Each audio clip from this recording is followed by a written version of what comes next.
निरंजन अलख निरंजन हो अलख निरंजन।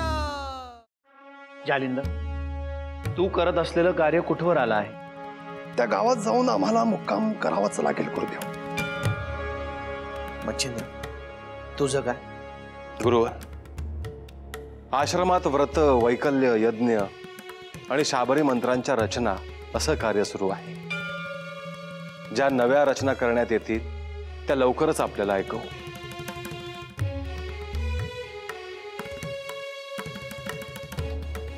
मी तुम्हाला यासाठी विचारलं कारण लवकरच तुम्हाला वैष्णवी देवीला सहाय्य करण्यासाठी जावं लागणार आहे।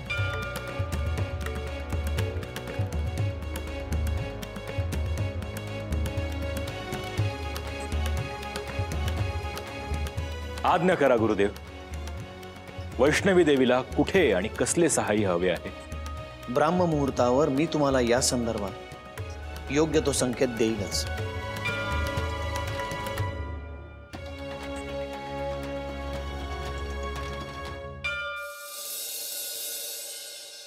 नर्मदा,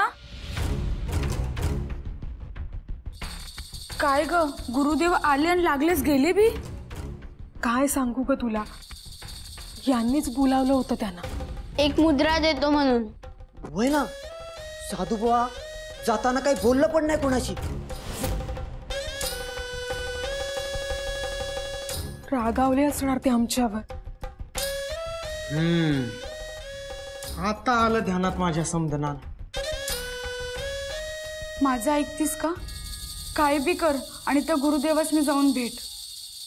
पण त्याने काय होईल? अगं जाऊन माफी मागायची। होय ना, अहो त्यांचा कोप झाला म्हणजे केवढ्यात पडायचं ते। बा, या नानांनाच स्वप्न पडलं होतं ना?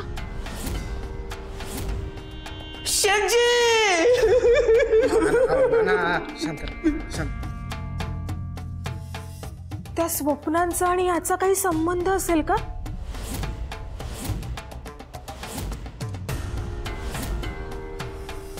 असं करते, आत्ताच निघते। तुम्ही सगळे याल का माझ्यासोबत? वय वय। बर चल, जे काय खरंय ते सांगून टाक त्यासनी। बापूंना सांगायचं का? नाही बाळा, ते आपल्याला जाऊ देणार नाही। आपण जाऊयात, हा निघूयात। वय वय, चल चला चला ना, चल। नर्मदा, नर्मदा, माधव, माधव,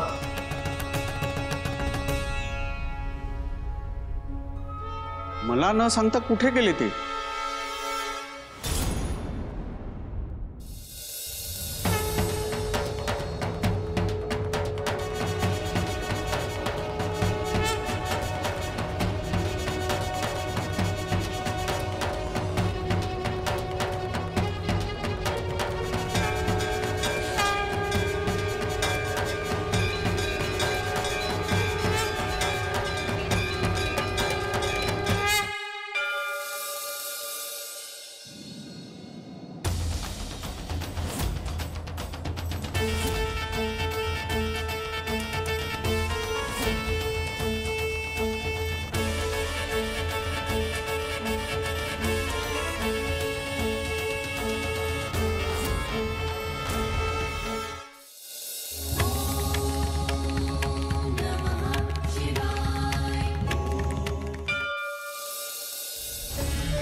तुम्हा सगळ्यांना असं समोर पाहून मला आनंद होतो आहे। नवनाथांमध्ये चौरंगीचे स्थानही वेगळे आहे। शरीरानं सगळं संपलेलं असताना देखील गुरु आज्ञेवर श्रद्धा ठेवून 12 वर्ष स्थान न सोडता जे कठोर तप चौरंगीने केले आहे त्याचे स्मरण नाथ पंथामध्ये कायमस्वरूपी ठेवले जाईल। या घटनेमुळे गुरु शिष्य परंपरेचा पाया आणखीन बळकट झाला आहे।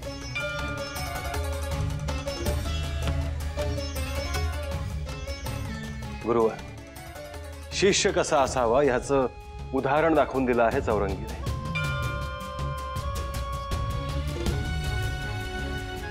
गुरुदेव, आता नाथपंथाचे कार्य आणखी वेगाने सुरू होईल. अर्थात आपल्या सगळ्यांचा आशीर्वाद असाच असावा ही प्रार्थना.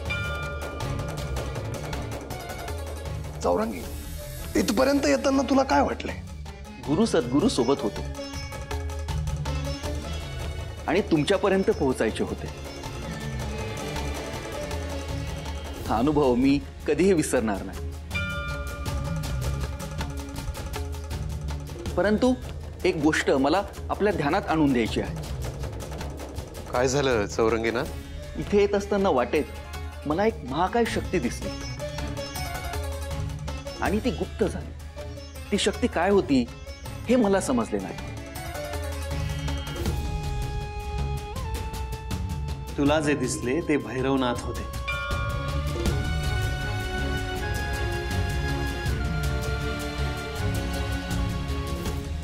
गुरुदेव, पण भैरवाने समोर न येताच असे निघून जाण्याचे कारण समजले नाही. लवकरच तिकडे, कारण घटस्थापना जवळ येत आहे. निद्रिस्त झालेली आदी माया जागी होत आहे.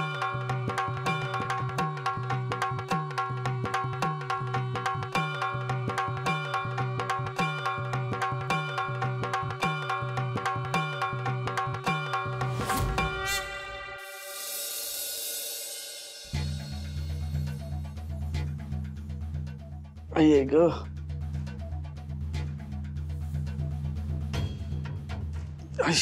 अरे आई आई, एकदम छातीत कळ कशी काय आली आता.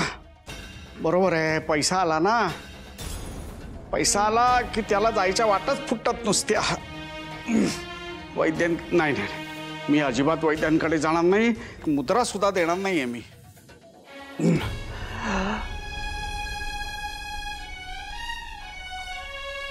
काय कुठे गेला होतात मला न सांगता? गुरुदेवांकडे गेलो होतो. अगं, इथे मी पैसा वाचवायला बघतोय आणि तू घालवायला बघतेस. बापू, तुम्ही असे खाली का बसलात? ते छातीत कळ आली माझ्या.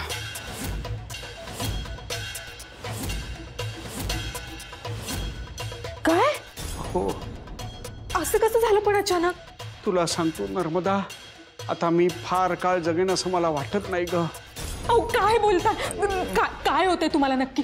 चला बरं, आपण वैद्यांकडे जाऊयात. नाही नाही, मला कुठेही जायचं नाही. सगळ्या जगाला माझा फक्त पैसा दिसतो. असं करून कसं चालेल? आणि तुम्हाला काही झालं तर? हे बघ, मला काही होणार नाही.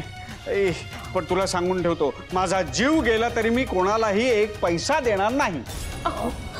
असं काय करताय? ऐका ना माझं, चला ना जाऊन येऊया. काही होणार नाही ग. हो. अहो ऐका ना, माझं एकदा ऐकून घ्या ना. काय? आपल्याकडे आता गुरुदेव आले ना, तर त्यांना आपण तुमच्या हातून दान दक्षिणा देऊयात. हा नाही, हे बघा. अहो अहो ऐका ना. नाही नाही, तुम्ही बसा बघू आधी. बसा. मी कोणाला काही देणार नाही. शांत व्हा, शांत व्हा. बरं वाटतंय?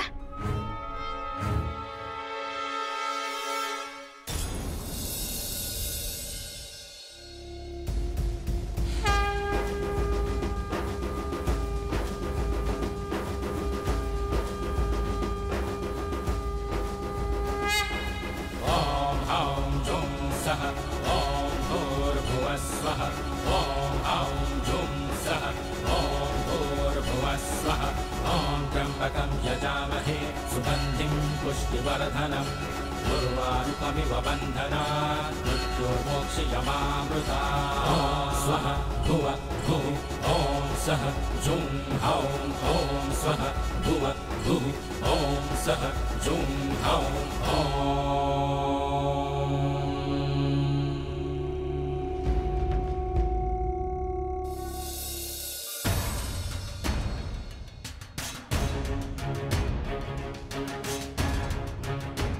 आश्रमात पुन्हा व्रताचा दिवस आहे. आज अनेक दैवी शक्तींना आवाहन करत आहुती दिलेली आहे. आता आश्रमाच्या अष्टदिशांना मंत्रशक्तीने बंधन टाका, जेणेकरून या भूमीत कोणतीही अशुभ शक्ती प्रवेश करणार नाही आणि शाबरी मंत्रांची नव्याने रचना व्हावी. होय गुरुवार, आजचं व्रत अधिक कठोर असेल,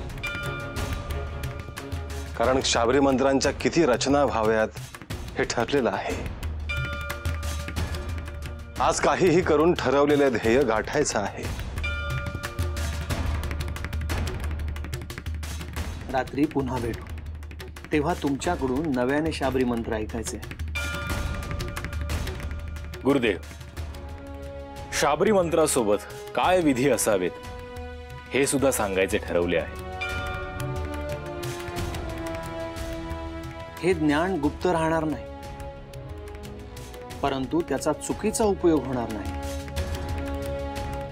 याविषयी आपण बोलू.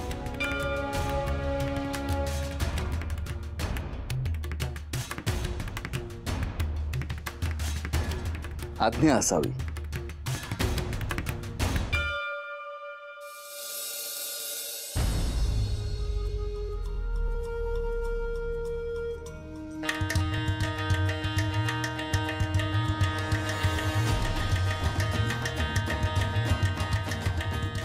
आदेश, अलख निरंजन.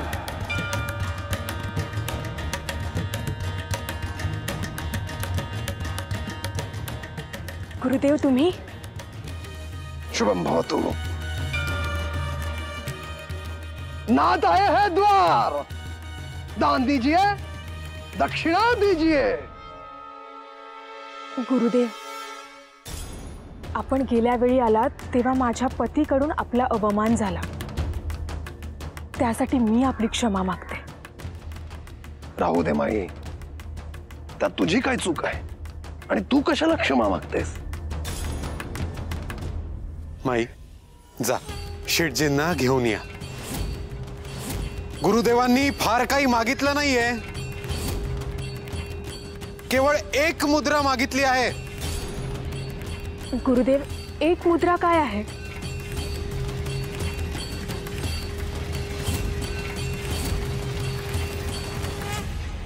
आपण हे सोनं घ्यावं.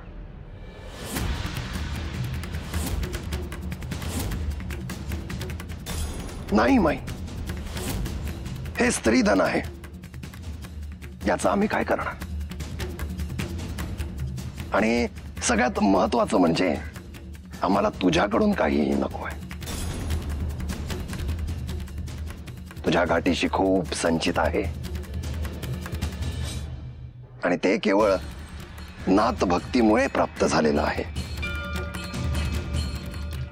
पण बापू तर काही देणार नाहीत.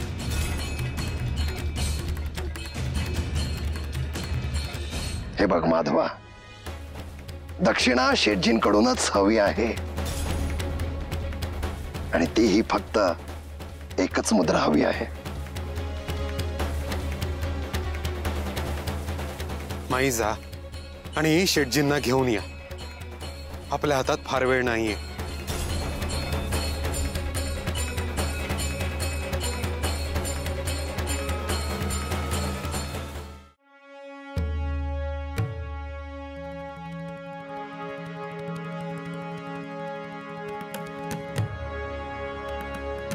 गुरुदेवांनी सांगितल्याप्रमाणे अष्टदिशांना बंधन घालूयात. गुरुदेवा, मला तुम्हाला एक विचारायचं होतं. अडबंगी, आज आपण सगळे एकत्रच असणार आहोत. आधी काम करूयात. चौरंगी, तू असा बराच काळानंतर आमच्या सोबत राहणार आहेस. तुला काही वाटलं तर निसंकोचपणे विचार. आज काही विशेष दिवस आहे का? चौरंगीनाथ, आश्रमात प्रत्येक दिवशी गुरु आज्ञेप्रमाणे कार्य होतात आणि त्यांच्याच आज्ञेने आठवड्यातील एक दिवस कडक उपवासाचा असतो. तू 12 वर्ष एका स्थानावर राहून तप केला आहेस. एक दिवस तर तुला सहज जमेल. प्रत्येक दिवशी अन्नपूर्णा माता माझ्यासाठी अन्न घेऊन यायची आणि मला भरवायची. चौरंगीनाथ, एका निर्जन स्थळी तू तप करत होतास. तुला हातही नव्हते, पायही नव्हते. केवळ गुरुकृपेमुळे आणि तुझ्या कठोर तपामुळे अन्नपूर्णा माता तुला अन्न देत होती, तुझं भरण पोषण करत होती. चला आधी दिशाबंधन करूया.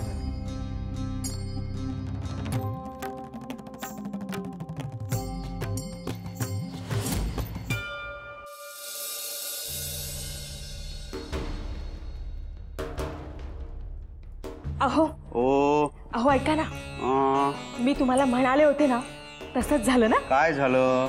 बाहेर जालिंदरनाथ आणि कानिफनाथ आले आहे. अहो मी कुठे लपू? मला कळत नाही कुठे लपू. मला कळत नाही काय करू मी. अरे बापरे, काय करू सांग. तुम्ही आधी द्या. काय सांगाय, काय करून. अहो एक सुवर्ण मुद्रा तर द्यायची आहे. कशाला त्यासाठी एवढी टाळाटाळ. तुला किती वेळा सांगितलंय मी, माझी एकही सुवर्ण मुद्रा अशीच मी कोणालाही देणार नाही. इथे एकतर 1 किलो तांदळाचा हिशोब लागत नाहीये माझा. बापू पण त्या गुरुदेवांना काय सांगणार? हा काय हा त्यांना जाऊन सांग की मी आजारी आहे म्हणून. जा. ते तर गेल्या वेळी पण सांगितलं. मग आता काय सांग.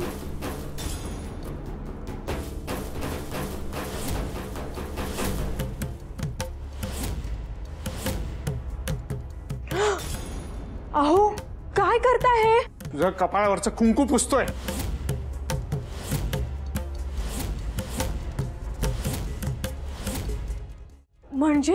म्हणजे त्यांना जाऊन असं सांग की तुझे यजमान म्हणजे हे शेठजी गेले.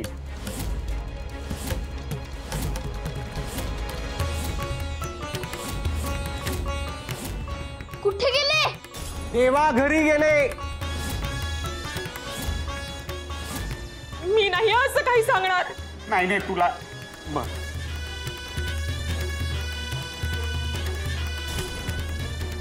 तुला तुझ्या मुलाची शपथ आहे, त्यांना जाऊन तसंच सांग.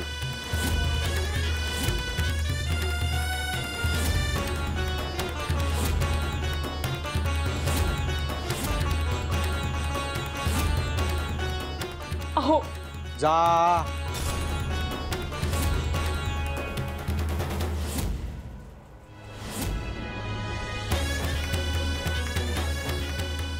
गुरुदेव, गेल्या वेळी शेठजींनी खोटं कारण सांगितलं होतं, बरं नाहीये म्हणून. आता काय सांगतील? हे बघ कानी, आता काही झालं तरी शेठजीची सुटका नाही.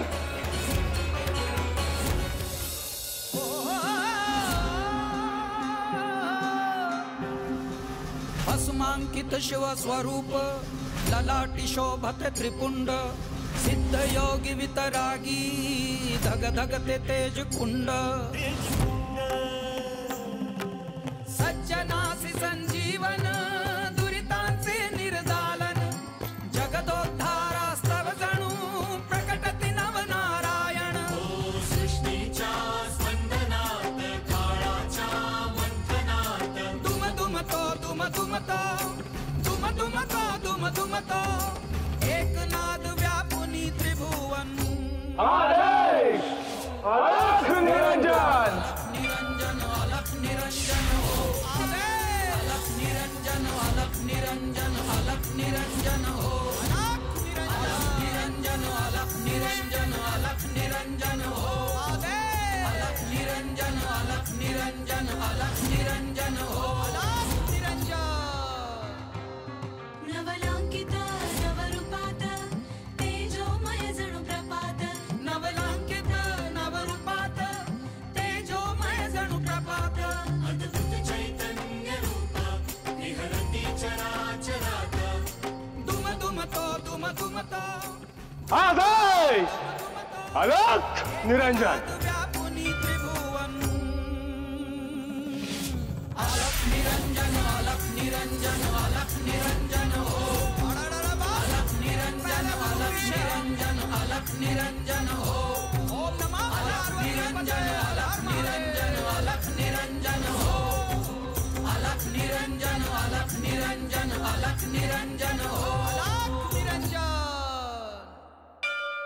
गुरुदेव, आम्ही आसन मांडतो. आपण आलात की शाबरीच्या रचना सुरू करू.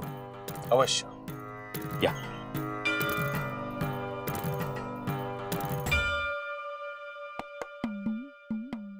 गुरुदेवा, गेल्या येळे बी उपास होता, तवा मला शिधा दिली होती.